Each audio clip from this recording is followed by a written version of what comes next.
Para terminar la unidad, vamos a hablar brevemente de las enfermedades del sistema nervioso y endocrino, sin ánimo de ser muy exhaustivo porque son muchísimas enfermedades clasificadas de muchas formas diferentes.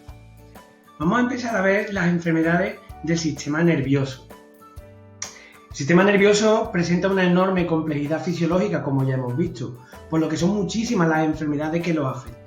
Yo las he dividido aquí en 8 grupos, fijaros qué cantidad de enfermedades. Perdón. Vamos a empezar muy brevemente cada una de ellas, ¿vale? Enfermedades infecciosas, que como su propio nombre indica, están generadas por la entrada en contacto con un organismo patógeno. Entre ellas podemos destacar, por ejemplo, la meningitis, que se trata de la inflamación de las meninges, de esas láminas que rodean a nuestro sistema nervioso central y que se produce por la infección con un virus o una bacteria, pudiendo provocar lesiones cerebrales irreversibles. Después tenemos las encefalitis, que son un conjunto de enfermedades causadas por una inflamación en el encéfalo. Se manifiestan con fiebre alta, rigidez del cuello, dolor de cabeza, confusión mental, vómitos, mareo, etc. También tenemos la enfermedad de Creutzfeldt-Jakob, la que se conoció en los años 90 y 2000 como la enfermedad de las vacas locas, cuyo origen está en unas proteínas infecciosas similares a otras proteínas que tenemos en nuestro organismo que se denominan priones. Estos priones destruyen el tejido cerebral y provocan orificios, literalmente. Por eso también se llama enfermedad espongiforme, porque genera en nuestro cerebro como si fuera agujeros, como si fuera una esponja. Genera fallos de memoria, de comportamiento y de coordinación. Después tenemos enfermedades traumáticas, que son las que se producen como consecuencia de golpes, accidentes que afectan a nuestro cráneo, columna vertebral, que puede producir lesiones transitorias o permanentes en nuestro encéfalo o nuestra médula espinal. Son la causa principal de paraplegias, que es la parálisis de dos de nuestras extremidades, las inferiores, o tetraplegia, que son la parálisis de cuello hacia abajo. También tenemos los accidentes vasculares, que ya hemos visto cuando vimos el aparato cardiovascular, que se producen como consecuencia de trombos o hemorragia en nuestro cerebro, lo que puede producir la pérdida de funciones de diferentes tipos. Otra enfermedad del sistema nervioso serían las adicciones, que se caracterizan por el comportamiento compulsivo y el abuso sostenido de drogas, a pesar de las consecuencias negativas que sabemos que tiene y de los cambios persistentes que genera en la estructura del cerebro, aunque también existen adicciones a otras estructuras sociales como pueden ser el juego, como bien sabéis. También tenemos las enfermedades conocidas como trastornos afectivos, entre los cuales podemos destacar la depresión, que es un trastorno transitorio, aunque en ocasiones es permanente, del estado de ánimo. Se caracteriza por sentimientos de tristeza y culpabilidad que no permiten disfrutar de la vida correctamente, y además el enfermo es consciente de ellos. También dentro de los trastornos afectivos podemos destacar el autismo, o lo que llamamos el espectro autista, porque son muchas enfermedades. El autismo aparece en los primeros años de vida y se manifiesta generalmente por una alteración en las habilidades de comunicación con otras personas del individuo, aunque es mucho más grave que todo esto. También tenemos los trastornos de ansiedad, entre los cuales vamos a destacar las fobias, que son esos miedos irracionales a diferentes aspectos que no podemos controlar, como puede ser la claustrofobia o el miedo a los espacios cerrados, o la agorafobia, que es miedo a los espacios abiertos.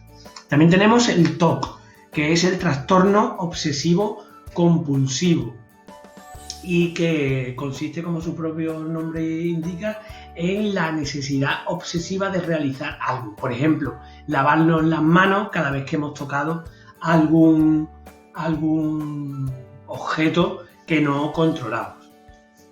También existe el pánico y angustia irracional, ¿vale? Tenemos también los trastornos psicóticos, dentro de los cuales podemos destacar la esquizofrenia, que es un trastorno mental en el cual existe una distorsión de la realidad.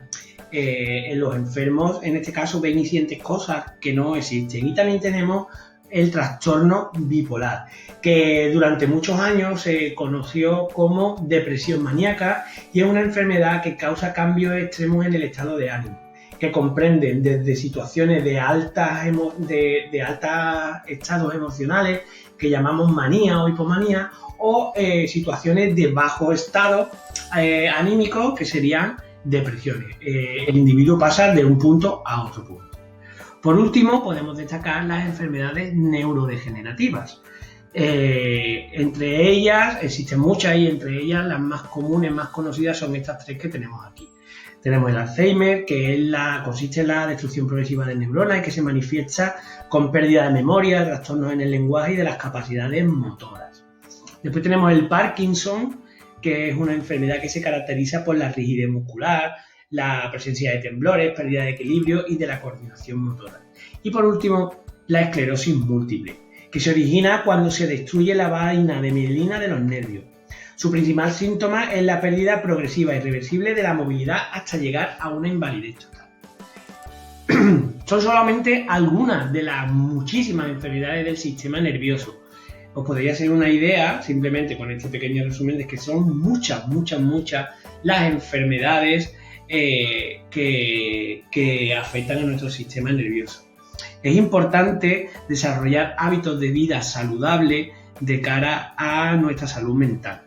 Son un conjunto de hábitos de conducta que la persona debe de incorporar a su estilo de vida para incrementar su bienestar, su calidad de vida, previniendo de esta forma la aparición de enfermedades mentales. Para terminar, vamos a ver algunas enfermedades del sistema endocrino. En general, estas enfermedades se deben al exceso o el defecto, es decir, a la falta de alguna de las hormonas de las diferentes glándulas. Hemos visto en el día anterior que existen un montón de glándulas y cada una de ellas fabrica un montón de hormonas. Las hormonas las necesitamos en pequeñas cantidades, pero fuera de dichas cantidades nos van a provocar diferentes enfermedades. Sería infinito hablar de todas esas enfermedades aquí, con lo cual yo voy a centrarme solamente en algunas glándulas y algunas de sus hormonas. Por ejemplo, tenemos la hipófisis. En la hipófisis, una de las hormonas que vimos es la hormona del crecimiento y es la que nos vamos a centrar. Fijaros, puede provocarnos diferentes enfermedades. Una de ellas es el gigantismo, que se produce cuando hay un exceso de hormona del crecimiento, de la GH, durante la niñez. Si este exceso se produce tras la etapa del crecimiento, se produce la acromegalia. Ahí tenéis un ejemplo de acromegalia, en el que podéis ver cómo se produce un desarrollo óseo anormal con deformidades. Se producen individuos con facciones toscas debido al crecimiento de los huesos, al crecimiento anormal del crecimiento de los huesos de la cara. De igual forma podemos tener el enanismo, que es un déficit de hormona de crecimiento en la infancia. Fijaros que todas estas enfermedades no producen anormalidades en el individuo más allá del tamaño. Gigantismo y enanismo además producen individuos que tienen proporciones adecuadas. Lo que pasa es que son más pequeños o más grandes. La acromegalia no, ahí se cambian las proporciones. Después tenemos el tiroides. Fijaros, en el tiroides se producían las hormonas T3 y T4, las hormonas tiroideas y la calcitonina. Vamos a centrarnos fundamentalmente en las hormonas tiroideas, la T3 y la T4. Fijaros, tenemos una enfermedad muy conocida que es el bocio, que se produce como consecuencia de un aumento del tamaño del tiroides por la falta de yodo. Esta falta de yodo hace que se produzcan pocas hormonas T3 y T4 y nuestro cuerpo lo reconoce y lo que hace es aumentar el tamaño de la glándula para paliar este problema, cosa que no va a paliarse porque no tenemos yodo.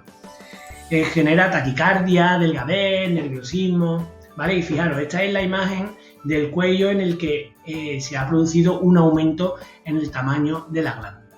También tenemos el hipotiroidismo, que se produce como consecuencia de la falta de T3 y T4, las hormonas tiroideas, que genera un metabolismo lento.